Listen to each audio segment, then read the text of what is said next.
Thank you.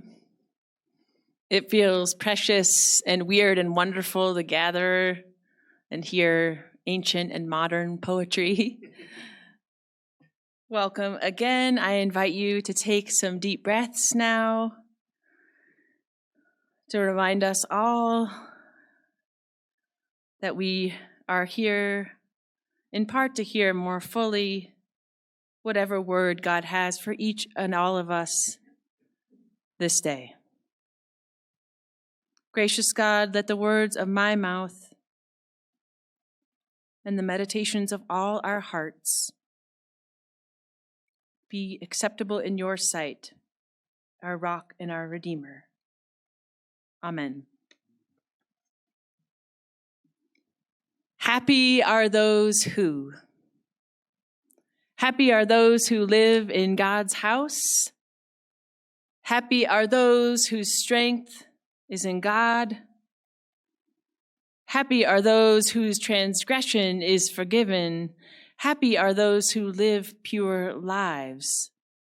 Happy are those who keep God's rules. Those are just some of the happy are those phrases we get in the Hebrew Bible and in the Christian scriptures. In the Gospel of Matthew, the way some translators bring it to us, it says, happy are those who are humble.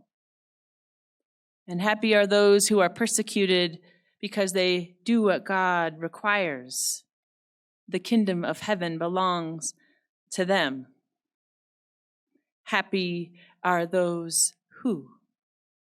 Many translations use happiness and blessing interchangeably.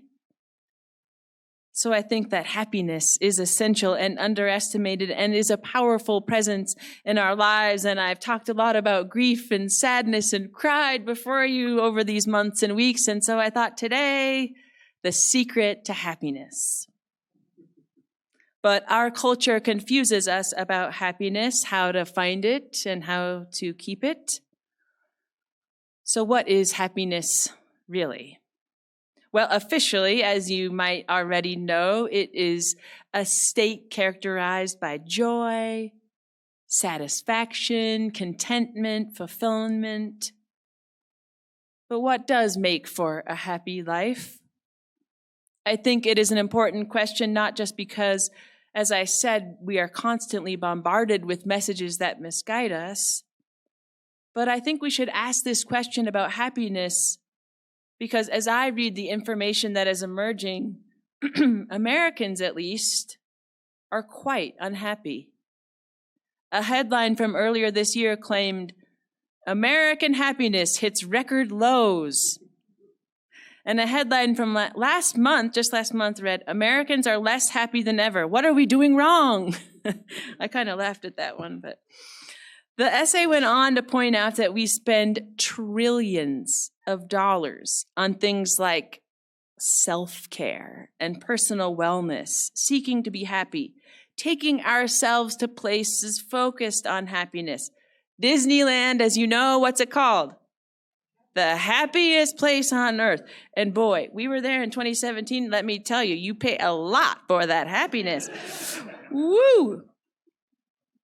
As you know, happiness is even found in our Declaration of Independence. We hold these truths to be self-evident, that all men are created equal, that they are endowed with their Creator with certain unalienable rights, that among these are life, liberty, and the pursuit of happiness.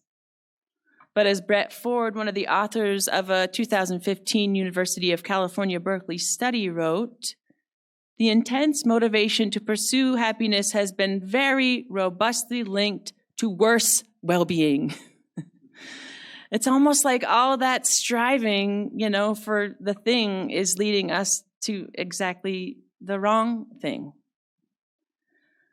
As I said, one of the true blessings of this vocation is getting to share life with people of all kinds and getting to see couples of all combinations make it work, even in surprising ways. You're like, how in the world do they work it out?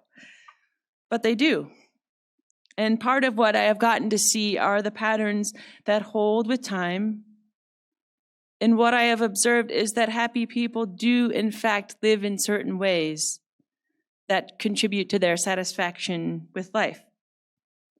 They focus on and see and choose to lean into what is good, having gratitude for the gifts that abound, noticing the good people and good places, having grace for those that fall short, and also those who are unhappy also seem to find a way to highlight what is missing. Have you noticed that? Unhappy people tend to see all that is wrong and often focus on how everyone else has messed up. Have you noticed that? And because that's the frame, happiness is missing because it's always outside factors, right? It's always other things. So in that case, it's impossible to find it because if it's on everybody else, never going to get there. Richard Rohr wrote that we build our lives around programs for survival, which we falsely assume will give us happiness. The problem is these programs don't work in the long haul. They are almost entirely dependent on outside events and other people conforming to our needs.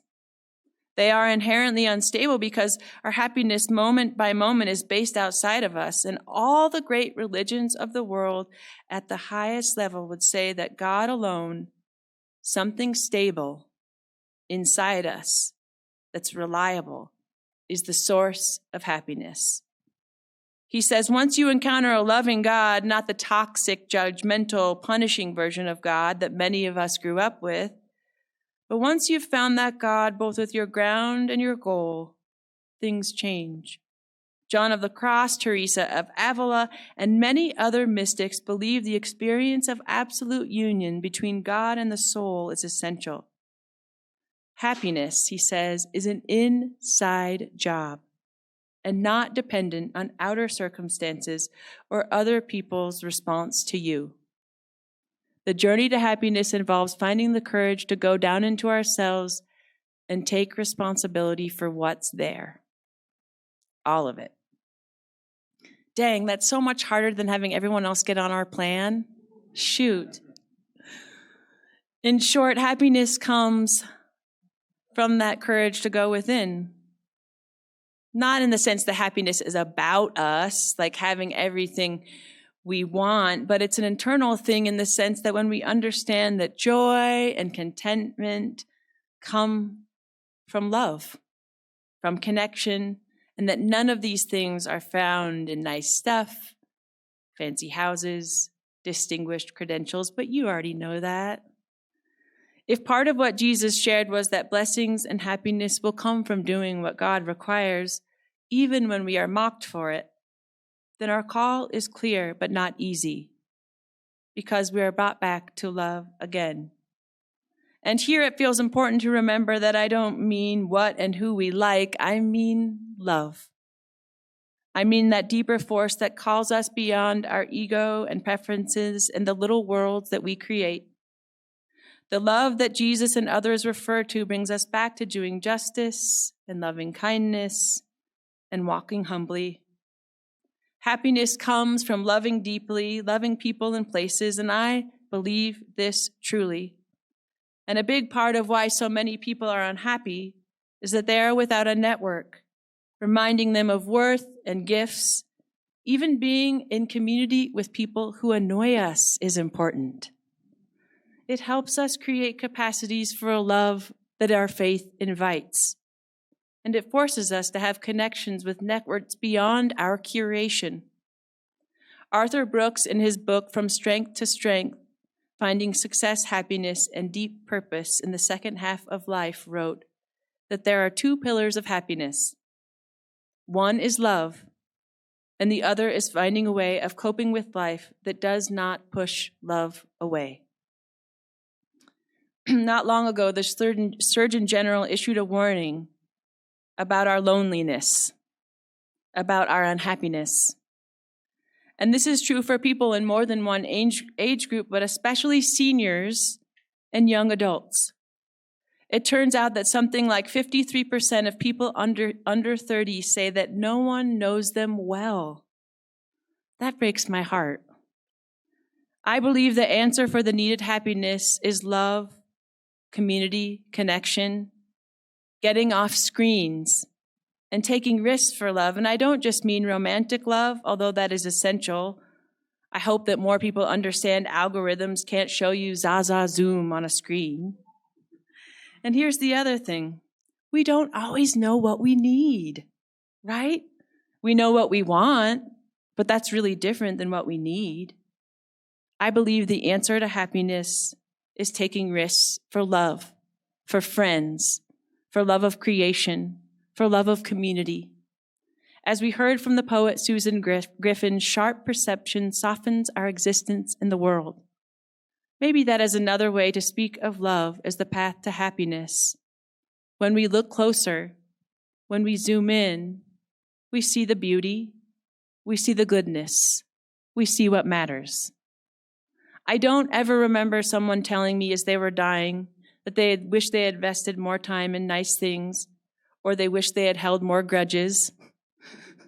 But I do remember people sharing regrets of withholding kindnesses and withholding words of love that should have been expressed.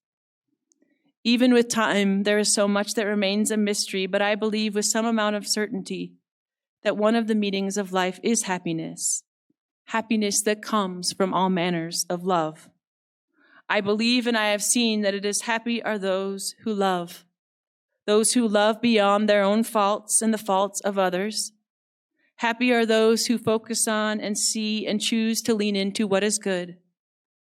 Happy are those who have gratitude for the gifts that abound and the kind people that are all around.